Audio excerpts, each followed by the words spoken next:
Hello, everyone, and welcome to our continued coverage of the Private Sector Day happening right here at Mulungushi Conference Centre. And with me is our good friend from the Chamber of Mines, who's going to just tell us a bit about how excited, as well as what they're looking forward to today. Welcome to Financial Insight yet again.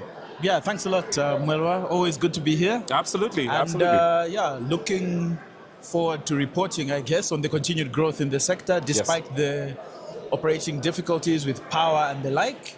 But I think the industry's put its best foot forward, and we have a lot of transformation going on. The local content SI is done. Implementation is on the horizon.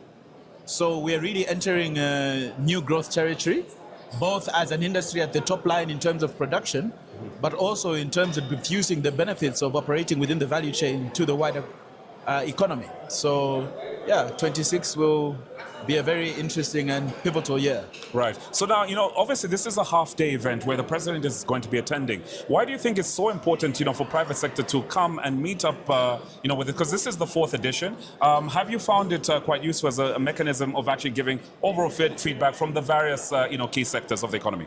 Look, the growth that we've attained so far would not have been possible without this mechanism, because for too long, private sector and government have been talking past each other. So thanks to this framework, it's been a lot more collaborative and frank. The discussions have not been easy, but I think the results speak for themselves. The Local Content Statutory Instrument being an example. I know there was a lot of impatience around it being implemented, but it's a question of implementing things correctly. Because when you do, then your growth can be sustainable. And that's what we have to attain if we're going to go for the 3 million ton goal. So without this, it simply wasn't going to be possible, and it's been fundamental to the successes that we are seeing beginning to accumulate, and soon I think the general public will begin to feel a lot of the benefits. Right. Maybe on a final note, we know that energy has been a critical issue. Are you able to just give an overview in terms of what the outlook looks like for mining come next year? Because yes, we do have the 3 million tons, target. But then, how are members now looking at probably that refocusing or re-strategizing around ensuring that they're able to get through this, the energy challenges?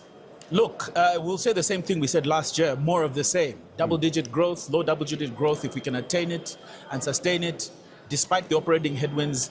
And all of this is really mitigated by a high copper price. So we see that continuing, and if that's the case, we hope to deliver more of the same low double-digit growth.